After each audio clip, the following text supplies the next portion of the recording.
My name's Eric, I'm 28, and this story starts on a Christmas morning that still echoes in my head like a song you don't want to hear but can't stop playing. I've never been one to expect much during the holidays, not because I didn't care, but because I learned early that expectations in my family were often just invitations to disappointment. We weren't poor, not rich either, but my parents always had enough for the people they liked. And for the past few years, that person hasn't been me. This year was no different. The living room smelled like cinnamon candles and the artificial pine tree we reused every year. My mom loved appearances. She made sure the garland was fluffed, the lights were warm-toned, and the cocoa mugs all matched. The gift pile under the tree looked impressive, neatly wrapped boxes with gold ribbon and tags written in her slanted cursive. Everyone was there, my sister Danielle and her husband Jason, my dad's sister Aunt Carla, even my little cousin Noah in his itchy Christmas sweater. I was sitting on the arm of the couch, watching everyone unwrap their gifts, smiling like I belonged. And then the pattern emerged. Each person opened a gift, smiled, and read the handwritten note out loud. They were long, sentimental, thoughtful. To my darling Danielle, thank you for always being my rock, my mom wrote on hers. Jason got one that thanked him for being the man we always dreamed of for our daughter. My dad's note from her mentioned their unbreakable team, and even Aunt Carla had one thanking her for being a second mother when things were tough. And then it was my turn. I looked for a box, a bag, even an envelope. Nothing. The laughter quieted a little when people realized I hadn't opened anything. Danielle looked at me awkwardly, then back at her watch. I finally asked, gently but clearly, "Hey, is there something I'm supposed to be opening?" Mom didn't look up from her mug. She stirred it like the cocoa had offended her. "No," she said, "because you've given us nothing this year. Not even respect." The silence that followed wasn't loud. It was sharp, like a needle breaking skin. My dad didn't say a word. Danielle bit her lip like she wanted to say something, but was afraid to speak. My cousin Noah looked between all of us like he didn't quite get it, but knew something was very, very wrong. I just nodded. No protest, no rebuttal. I felt this weird stillness come over me. Not numbness exactly, but something quieter than anger, deeper than hurt. I stood up and walked upstairs. I didn't slam the door, didn't stomp. Just moved. There was a box under my bed. A heavy one, taped and sealed for years. I had thought about getting rid of it more times than I could count, but something always stopped me. Some stubborn little part of me that refused to pretend none of it mattered. I came back down holding the box. My dad blinked when he saw it. My mom's fingers froze mid-stir. Danielle's eyes went wide like she knew exactly what it was. Aunt Carla? She shifted uncomfortably in her chair, and I caught the way her jaw tightened. I didn't say anything. I just set the box down on the coffee table and took a step back. Danielle was the first to speak. "Eric, is that what I think it is?" I didn't answer. My dad reached forward, slowly, like the box might burn him. He peeled the tape back like it was lined with glass. Inside were stacks of envelopes, a few old camcorder tapes, and one manila folder with a bent corner. His face changed. Completely. He went pale. And I mean ghost pale, the kind of pale that makes people reach for aspirin. My mom leaned over, saw what was inside, and her whole expression collapsed. She blinked fast, like she was trying to reset the moment. You didn't really keep that," she whispered. Danielle reached for one of the envelopes. Her fingers trembled. "Is this from that year?" I finally spoke. "It's from all the years. Every single one." Aunt Carla's voice was low, like someone trying not to be overheard. "You said you destroyed those. You promised you'd never use them." I laughed once, not because it was funny, but because it was ridiculous how quickly the roles flipped. 30 minutes ago, I was the ungrateful son, the failure, the disrespectful one. Now they were staring at a box they all wished had disappeared, and I was just standing there, silent. Danielle pulled out one of the tapes. She read the label. Her voice cracked. "Christmas 2005. Mom yelling. Dad threatening. Don't." My mom snapped a little too loud. This is not the time." "It's exactly the time," I said. "You made this morning about respect. Let's talk about what that actually means." My dad closed the box, fast. "This doesn't need to go any further." I took a breath, steady. "No. It needs to go exactly as far as it has to." The room was dead silent now. Not even Noah fidgeted. Aunt Carla stared at me. "You're not really going to use that, are you?" I looked her straight in the eye. And that's when Danielle stood up. Danielle stood slowly, holding the tape in her hand like it weighed 10 pounds. Her voice was soft, but it sliced through the room like a razor. I remember this Christmas. I was 10. I couldn't sleep, so I came downstairs. I heard yelling. Mom, you were screaming. Dad, you threw a chair. And then the next morning, you smiled for the camera like nothing happened. You handed us gifts like we were the Brady Bunch. She looked down at the tape. I thought I dreamed it. I told myself for years it couldn't have been real. But you filmed it. You filmed it, Eric. I nodded once. I didn't mean to, at first. I had that old camcorder Grandpa gave me, remember? I used to record everything. That night, I left it running by accident. Later, I watched it back, and I just kept it. My mom's voice was shrill now, defensive. You were a child. You didn't understand what was going on. We were under pressure. Financial stress, emotional. You called me a mistake, I said flatly. You told Dad you wished you'd never had a second kid, that it ruined your body and your life. Then you both joked about sending me to live with Aunt Carla. She flinched like I'd slapped her. Danielle sat back down, holding the tape like it might break. Her husband Jason leaned forward, clearly trying to make sense of the mess he'd just been pulled into. Wait, he said slowly. You're telling me you recorded proof of all this abuse, and your family just ignored it? They didn't ignore it, I said. They pretended it didn't happen, which, honestly, is worse. My dad finally spoke. His voice was measured, rehearsed. Eric, we've made mistakes, but we've moved past them. This is not the way to handle. I cut him off. You moved past them. I carried them. His jaw clenched. You're holding on to ancient history. Digging up the past for what? Pity? Revenge? I stepped closer to the table. No, just the truth. My mom stood too, her face flushed red now. You think this makes you righteous? Keeping old tapes like some deranged archivist? You're not a martyr, Eric. You're just bitter. You think bringing up the past is going to fix anything? All you're doing is hurting your family. I looked around the room. You're right. I am hurting my family. But not because of what I did today. Because of what you did, and how you forced me to carry it in silence for 2 decades. No one moved.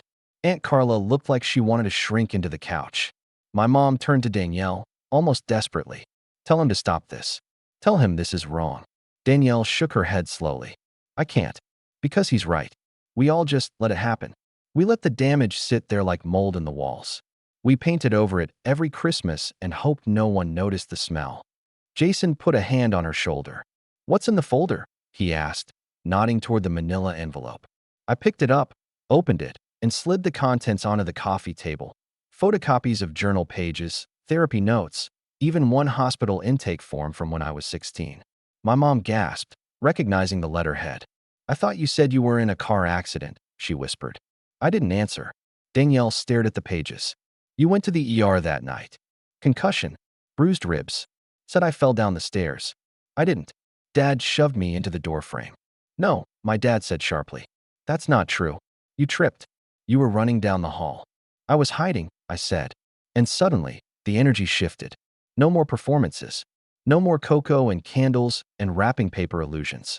The walls weren't just cracking, they were crumbling. Aunt Carla put a hand over her mouth. You kept all of this? For years, I said. Because I knew this day would come. The day you try to erase me for not fitting your perfect holiday photo. My mom was trembling now. What do you want from us? An apology? Is that it? I didn't answer. Because honestly, I didn't know what I wanted. For so long, I just wanted them to see me. Then I wanted them to hurt like I did. Then I wanted to disappear entirely. And now? I wasn't sure anymore. But I knew this. The moment I brought that box downstairs, I wasn't the quiet, overlooked one anymore. I was the mirror they couldn't avoid. The one that showed every crack they tried to hide.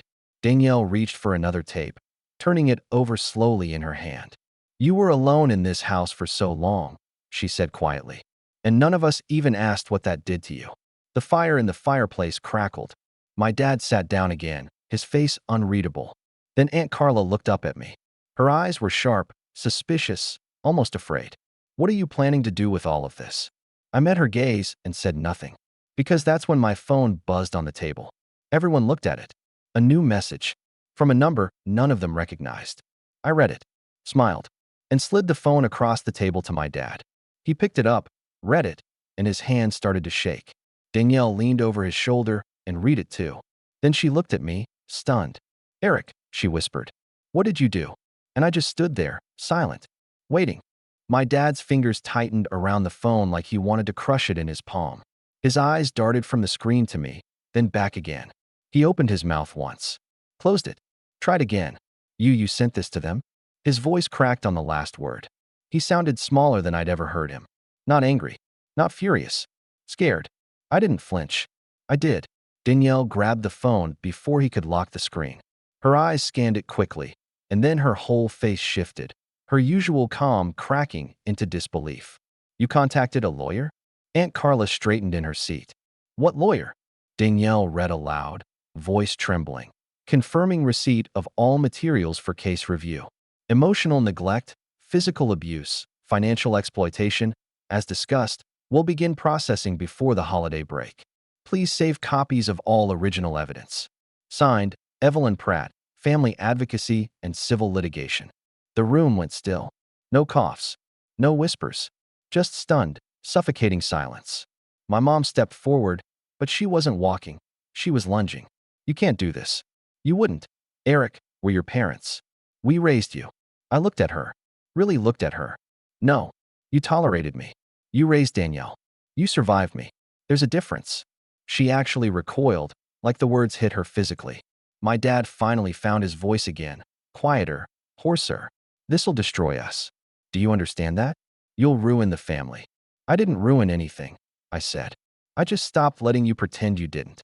Jason, still holding the tape in his lap, looked between all of us. Wait, he said slowly, trying to process. This is a legal case? I nodded. It's a review for now. Civil, but depending on what they find in the records, and if my statements line up with the documentation, I trailed off, letting the weight of that silence speak for itself. Danielle leaned forward, her elbows on her knees, still pale. You could have told me, she said quietly. I tried. I replied, just as quietly. When we were kids, you always said I was too dramatic, that I was making things up. She closed her eyes. I was 12, Eric. I didn't know better. I nodded. I know that now. Aunt Carla looked like she was trying to piece it all together in her head. What exactly did you send them? Just the tapes. I opened the folder again and fanned it out across the table. Therapy notes, journal entries, some recorded voicemails, and a letter I wrote the night I almost left for good. Danielle flinched. You mean when you ran away? I didn't get far, I said. You remember the night differently than I do. You remember me being emotional and manipulative. I remember sleeping behind a gas station because I was too scared to go back. Jason looked up at that, alarmed. You ran away and they didn't call the police? They said I was seeking attention, I said, and grounded me when I came home. That part landed harder than I expected. Danielle buried her face in her hands. Jason looked sick. My mom finally collapsed onto the couch, still shaking her head. So what happens now? You're going to parade our mistakes in front of strangers? Let lawyers pick through our lives like a crime scene? I didn't answer right away. I looked around at the room, the garland, the tree, the half-opened presents, the half-eaten cookies. It looked like any other family Christmas. But beneath it, rot. I didn't want to do this, I said, voice steady. But this morning made it clear. You still think you've done nothing wrong. You punished me for existing, for not being what you wanted, and now you're shocked I finally pushed back. But what will they do with it? My dad asked. The firm. Will they come after us? They'll do what they're legally allowed to do, I said. Maybe it's a public record. Maybe it's compensation. Maybe it's nothing. But they'll see everything. Aunt Carla looked like she might be sick.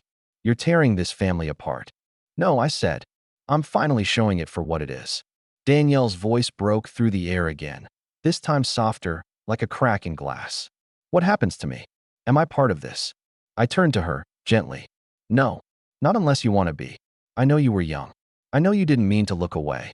But if you want the truth, I'm not doing this to punish anyone anymore. I'm doing it because I deserve peace. Jason cleared his throat. You still could have just walked away. Cut ties. Why now? Why like this? I looked him in the eye. Because I've tried walking away. And they always pull me back in, for holidays, obligations, appearances. And this morning proved they still see me as less. That's not distance. That's control.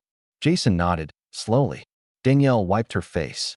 And then, for the first time that morning, my dad looked defeated. His eyes dropped to the floor. He didn't say anything. My mom didn't either. That was the first time I realized they had no idea how to respond. Not because they were sorry, but because they'd lost their grip. Then the doorbell rang. It was still morning, barely past 10. Everyone looked up, confused. No one moved. Another chime. 3 seconds later, a loud knock. My mom turned to me, eyes narrowed, suspicious. "Did you?" I didn't respond, because I already knew who it was. And the second the door opened, everything would change. But I stayed standing and waited. Danielle stood first, almost instinctively. She crossed to the door while the rest of the room stayed frozen, like someone had paused time just before a car crash. The knock came again, harder this time. Danielle hesitated with her hand on the doorknob, glanced back at me for some kind of confirmation. I nodded once. She opened it. A woman in a long gray coat stepped inside, flanked by another in business casual attire, holding a slim briefcase.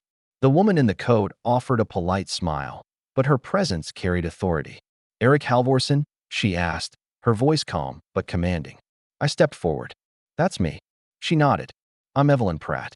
This is my associate, Leah. We're here to formally collect the physical evidence you agreed to submit." She turned to the stunned living room full of my family and added, "We'll be quick." My mom's face went pale. "You're not serious? You brought them? On Christmas?" I shrugged. "It's when they were available. I didn't think you'd be busy ignoring me again this year." Danielle looked between me and the two women like she was watching a reality show she couldn't turn off. "You really went through with it. You didn't just say you were going to." Evelyn and Leah moved with practiced ease. They unpacked a small scanner, gloves, a form for signatures. I handed them the tapes, the folder, and my old camcorder, its scratched lens still intact. Evelyn cataloged everything with calm efficiency. My dad stood, anger bubbling beneath his surface like a kettle seconds from whistling. "You could have talked to us. Worked this out. Quietly. You didn't have to humiliate us." "No," I said evenly. "I had to. Because the quiet is what let it happen in the first place." Evelyn didn't even glance up as she spoke. "Mr. Halvorsen, if you have any questions about this process, we can schedule a time." "Do you know what you're doing to this family?" My mom cut in, voice trembling. "You're poisoning it." "No," Evelyn replied, still without looking at her. "He's disinfecting it." The words hit like a slap. My mom took a step back, mouth slightly open, and sat down hard on the edge of the couch. Leah approached me and handed over a small form to sign. "Consent for digital reproduction," she explained. "We'll scan and archive these for the official report. Originals remain with you unless subpoenaed." I signed without hesitation. Danielle watched it all, slowly sitting back down beside Jason. Her voice was barely above a whisper. "You were alone for so long, and we just let it be like that." I finally turned to her. "You were a kid. And later, you just got used to how they treated me. Like I deserved less. Like I had earned the silence." She wiped her face. "I didn't know how bad it was. I swear I didn't." "I know," I said. "But you could have asked." Evelyn finished packing everything up. "We'll follow up in the next week. There are options for redress, civil damages, potential injunctions, even restorative mediation if the client's open to it." She turned to me. "But that's your choice." "Thank you," I said. As they left, Evelyn turned to my parents and said one final thing. "You'll be contacted soon. I suggest you cooperate. Denial only delays the inevitable." The door closed behind them with a soft click. For a few seconds, no one spoke. Just the low hum of the heater and the crackling fire. Then my mom stood again, slowly this time, like someone recovering from a fall. She looked at me. Not through me. At me. For the first time in years. "You want to make us the villains? Fine. Go ahead. But one day you'll regret this. When you're older. When you're alone. When your kids do the same to you." I looked her straight in the eyes. "If my kids ever do this to me, I'll know I failed them the way you failed me." Her mouth opened, but nothing came out. And that was it. Danielle stood next. "I think we should go," she said quietly, tugging at Jason's arm. "We'll talk later, okay?" "Yeah," I said, and for the first time, there wasn't bitterness. Just exhaustion. As they left, Aunt Carla followed behind, mumbling something about never coming back here again. My dad sat back down, stared into the fireplace, and said nothing. My mom went to the kitchen, rattling dishes just to make noise. I went to the stairs and paused. There, on the second step, was the same creak I remembered avoiding when sneaking around as a kid. It used to be my enemy, giving me away.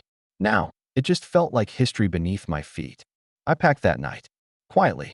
No need to announce it. No need for a dramatic exit. I left a single note on the kitchen counter. You were right. I didn't give you anything this year. But I finally gave something to myself. I drove out of town before sunrise. The firm followed up in early January. They validated the contents, found corroborating evidence in my old medical records, and initiated a formal inquiry. There were consequences. Not public scandals, not tabloid drama, but quiet, sharp consequences. A restraining order, civil penalties, an investigation into how financial decisions were made in my name as a minor, especially regarding a closed savings account I'd never touched, but which mysteriously vanished in 2012. Danielle and I talked again. Not immediately, but a few weeks later, she called. We met for lunch. It wasn't dramatic. Just two people learning how to be siblings again. She apologized. Genuinely. Said she wanted to do better. And for once, I believed her. My parents sent a letter. 6 pages. Half apology, half justification.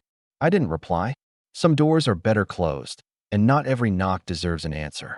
I moved to a smaller town, closer to the coast. Found work that gave me peace. Started therapy again. Real therapy, not the stuff they once forced me into so I could be fixed. I didn't bring the tapes. Didn't need them anymore. Because I wasn't trying to prove anything. I already had. And for the first time in my life, I didn't feel like I was just surviving Christmas. I wasn't hoping for acknowledgement or bracing for shame. I was just living, which, in the end, was the greatest gift I could have given myself. And unlike the ones they used to hand out, this one actually meant something.